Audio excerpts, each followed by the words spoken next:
Plus 49.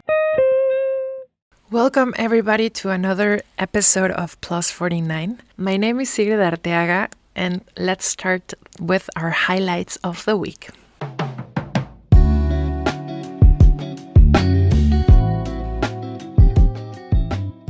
In our weekly updates, and for everyone out there who is tired of endlessly refreshing for an appointment, only to see bots snatch them up. Well, worry no more, because starting mid-October, newcomers to Berlin can now register online and receive their documents by post. According to the Berlin Senate, this new system will free up time from an impressive 50,000 other appointments at the city's Bürgerämter. Now, for the stargazers. 2-meter showers will light up Germany's skies this October. The Draconies are set to peak from October 8th to 9th, followed by the Orionids from October 20th to 21st. So, fingers crossed for clear skies, and don't miss out this cosmic display. Also, don't forget that daylight saving times ends on October the 27th. That means the clocks go back 1 hour between 2 and 3 a.m., giving you an extra hour of sleep.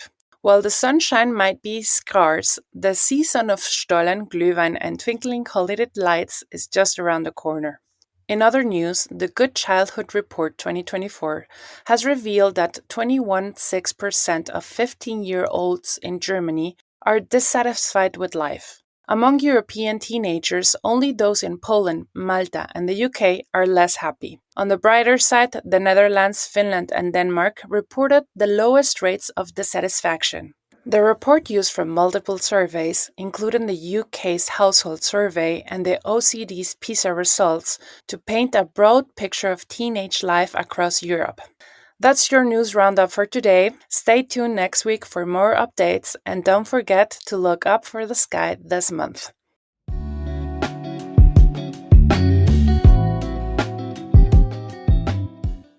Today, we're going into a very special tradition and no-goes surrounding the arrival of a baby in Berlin. If you're about to welcome a new addition to your family or know someone who is, you will probably want to know what's customary and what to avoid. One of the most common traditions is sending out announcement cards. After the baby is born, families often mail out beautiful design cards to friends and relatives to share this joyful news. These cards usually include the baby name, birth date, and maybe even a cute picture of the baby's weight and height. It is a warm way to introduce the little one to loved ones, and the gesture is very much appreciated. But here's something that might surprise you. In some regions, there's a bit of superstition around saying the baby's names before birth. Many parents prefer to keep the name a secret until the baby is born. It's considered bad luck to reveal it too early. So if you're excited about the parents-to-be, resist the urge to ask for the name before the baby arrives. Another common tradition is giving small gifts like clothing or toys to the newborns. However, it is wise to wait until after the birth to give anything, and it's considered unlucky to bring gifts before the baby is safely in the world. And speaking of visits, don't show up unannounced. After the baby arrives, the parents are often adjusting to a whole new routine. So be sure to call ahead and ask, when would it be a good time for you to visit? Giving the family some space during the first weeks is seen as respectful, and always remember to wash your hands before holding the baby. So to recap, send out those lovely cards, keep the baby's name under wraps until the big day, and when it comes to visiting, always check with the parents first. That is a quick look on some of the beautiful tradition and little no-goes around welcoming a baby in Berlin. Whether you're celebrating the arrival of a new bundle of joy or just looking to support friends, now you'll in the know about what's appropriate.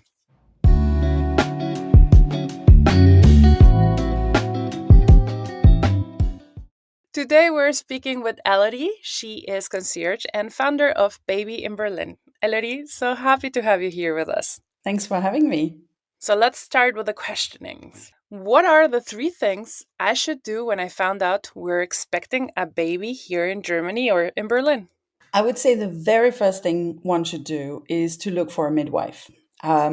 First, you need to understand what type of midwife you want, because in everyone's mind, a midwife is someone who will help you deliver a baby, but they have so many more aspects to it in Germany. So you would want to first understand which kind of midwife you're looking for. If it's just a normal sort of prenatal and postpartum midwife, or do you want a home birth midwife, or do you want a midwife that does everything? And then look for one. It's incredibly difficult to actually find one at the moment because there are less and less midwives training, and more of them find that they're not earning enough when they're just midwifing. So it's really difficult. And I would say it's never too early to look for a midwife. So even if you've just had your pregnancy test and you're 4 or 5 weeks pregnant, you can already start looking. Like, no midwife will make fun of you because you're contacting them so early. And this is the first thing you should do. Secure a midwife, understand which type of midwife you want, meet with them. You can meet a couple to kind of like get a feeling for them. And, if they're available for you, then great. So that's the first thing. The second thing I would say is to understand where you want to give birth and how you want to give birth. In Germany, you can give birth in a hospital, very the classic way. You can also give birth in a birthing center called a Geburtshaus, or you can give birth at home. And depending on the choice of like the type of birth you want to have, this will dictate the midwife. Of course, I've already talked about this, but it will also dictate how early you need to book the place of birth. If you want a home birth, you have to find a midwife for that. So it's not very easy. Not very many midwives do the home birth service. If you want to give birth in a birthing center, I would say you should register in the 7th to 8th week of pregnancy, because they get booked up really quickly and there's not that many birthing centers.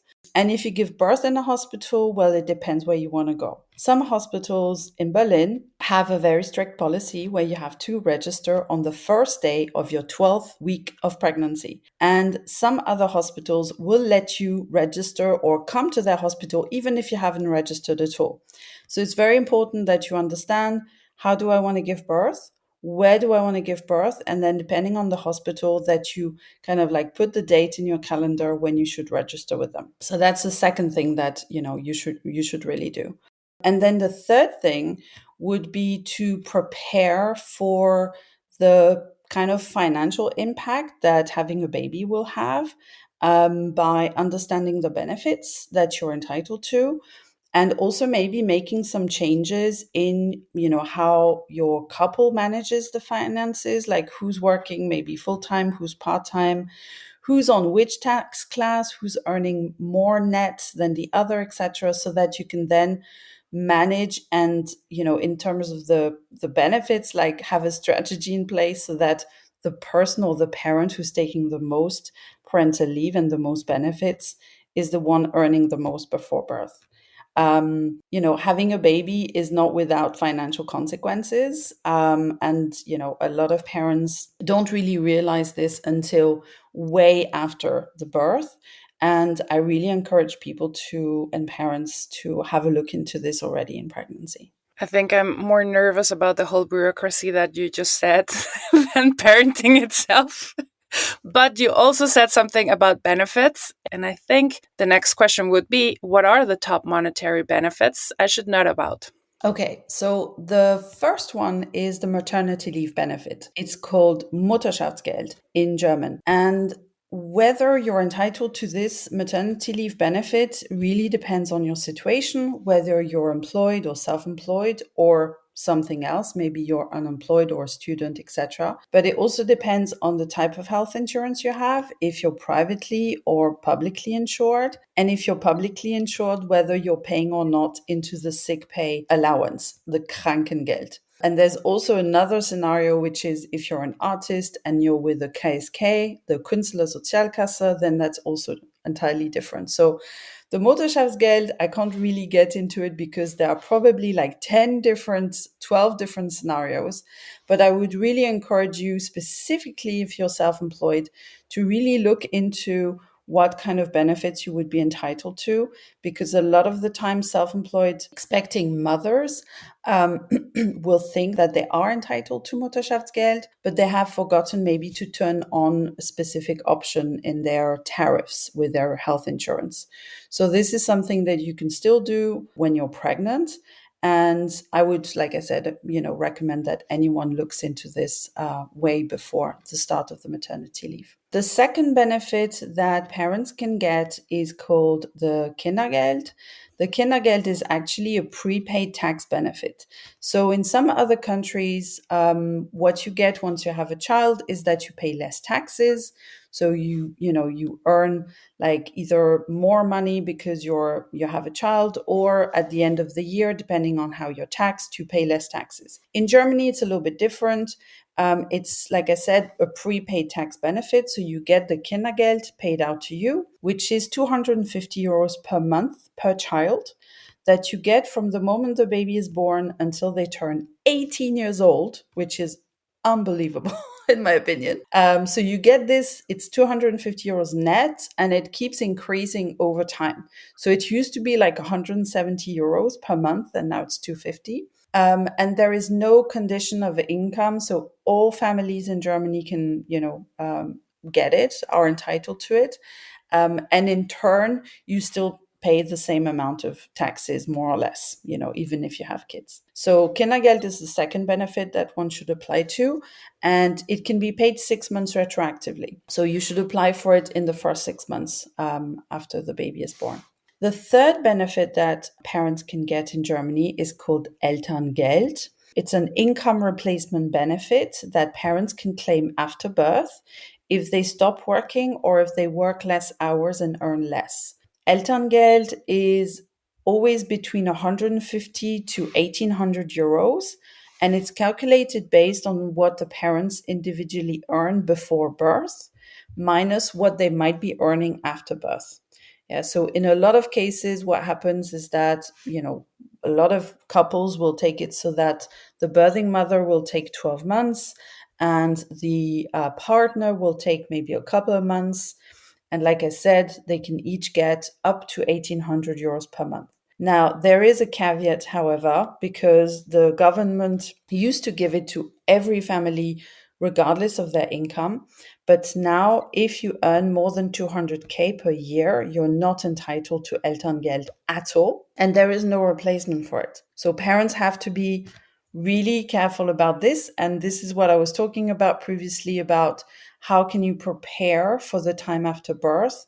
And I have some clients who are looking into this to try and maybe earn a little bit less than the threshold to be able to claim the Elterngeld later on. So this is something you really have to think about like way before the baby is born. And the threshold is also coming down to 175K on the 1st of April 2025.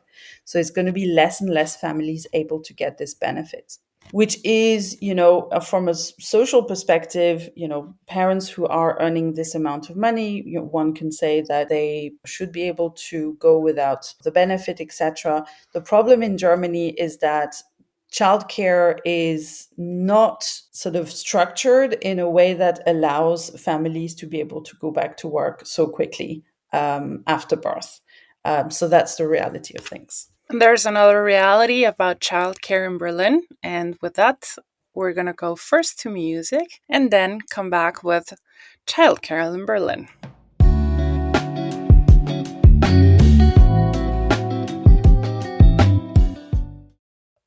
We are back talking with Elodie from Baby in Berlin, and we are in Berlin, and we know how complicated it is to find childcare here. And of course, the nightmare that sometimes it is. So, Elodie, can you expand on that? Yes. So it's been a problem for many years. I think it's not something new that's, I had my first son in 2010 and it was already a nightmare. We had to apply to like 50 different kitas to be able to find one. And in the end, I actually ended up founding my own bilingual kita because we were just like so desperate to, try and find a spot. So it's not something new. The thing that you have to understand about the childcare landscape in Germany, or Berlin more specifically, is that most kitas are not allowed to take children under 1 year old. So there is a specific agreement that kitas have to follow, like have to get from the Senate for Education to be able to take children under one. And like I said, previously it used to be fine, well, it used to be fine. I don't know about that, but the birthing mother used to take a whole year off and be able to care for the child at home. But there was no other option.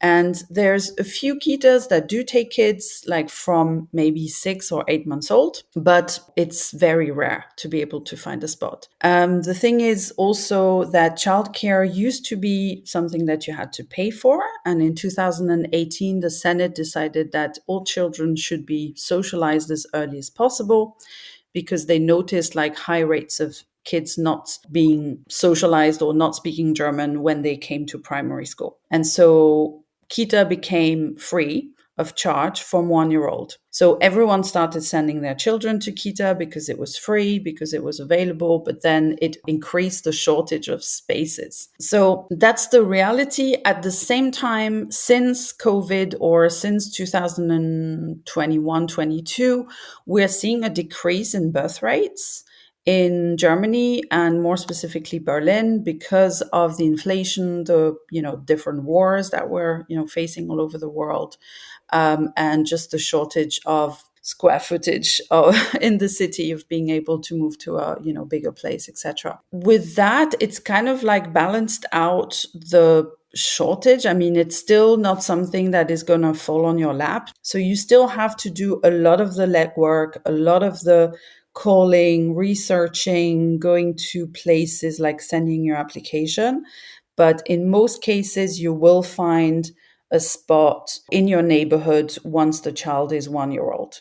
But again, it leaves a huge gap for the families who haven't got benefits, like who are not entitled to Elterngeld. And it also leaves a huge gap for families who have kids maybe in the winter time, because the Kita year in Germany starts on the 1st of August. And this is when most people get a spot, So if you have a child like me, who is born at the end of December, it means you have to stay home until they're 1.5 years old, until you can actually send them to Kita. So you have to do a lot of the legwork. And with my team, we help people with that. So we help them, send applications to the Kitas in their neighborhood. We help them understand which type of Kita they want to apply to. We help them with, like follow-up emails, etc., as well as helping them with all the bureaucracy around applying for Elterngeld or Kindergeld, filling out the paperwork for them, looking for a midwife, and basically taking care of expecting parents from the moment they find out that they're having a baby until the moment that the child, goes into Kita, pretty much. Sounds like a great service. How can we find you? Well, you can find me on babyinberlin.com. That's where you'll find my blog. That's where you'll find my podcast. But most importantly, that's where you can book my services. So you just need to look out for the service that you want to have. You can then just book it online, go to my calendar and book a session with me. I've also got an Instagram handle, which is baby.in.berlin. And yeah, that's pretty much it. But babyinberlin.com, and you'll get straight to me. And it doesn't matter if you're in Berlin, actually, or anywhere in Germany. Most things work the same. Perfect. Thank you so much, Elodie. This was very insightful. And of course, I hope this helps a couple of people out there that want to have a baby but don't know how to start or how the path is going to be. You're welcome. Thanks very much for having me. Plus 49. Ask a German. Hi everyone, it's Elodie from Baby in Berlin. What I still haven't understood about Germans is why they are so reluctant to inviting people in their own home. And I feel as a French person that there is a strong lack of a sense of hospitality in Germany and just opening your house. So I'd like to know why. A home is a special place for many, as it serves as a sanctuary where individuals can express their true selves and find comfort in their personal space. In a way, a home can be seen as a direct reflection of one's identity, showcasing personal tastes, memories, and values. This intimate connection to one's living environment often leads people to view their homes as private realms that should be shared only with people they are close with. For many Germans, this perspective on home life is particularly pronounced. The idea of inviting someone into one's home can feel like exposing a part of oneself that is usually kept hidden from the outside world. This sense of vulnerability may lead some to prefer socializing in public spaces where interactions can remain more casual and less personal. Many Germans also prefer to ensure that their living spaces are tidy before welcoming guests. The pressure to present a well-kept environment to your relatives and friends can sometimes lead to anxiety about hosting. Thus, some may delay invitations until they feel fully prepared. However, if you do get invited into a German's home, there's also a certain etiquette to be followed. For example, Germans rarely visit each other without making plans to do so. It is important to arrange your visit in advance to ensure that both parties are prepared for the gathering. Punctuality is also highly valued in German culture, so being in time is essential.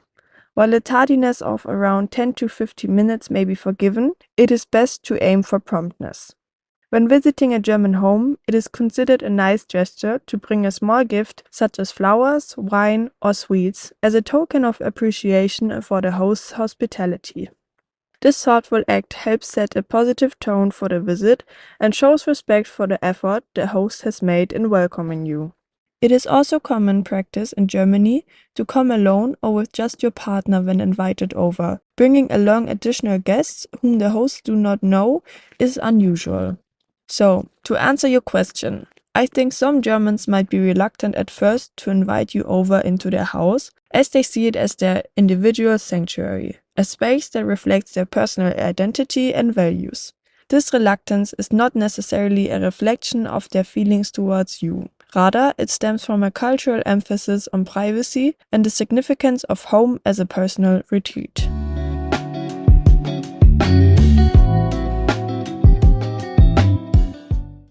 We're once again at the end of today's episode. Thank you so much for tuning in. My name is Sigrid Arteaga. I want to thank Marlene and Egon for making this project possible, and of course to thank you for being our listeners. Send us any questions, suggestions, recommendations that you have. Our social media is up there for you. In Instagram, you can find us under @plus49, and of course on our webpage www.plus49.de. Have a great week and hasta la próxima.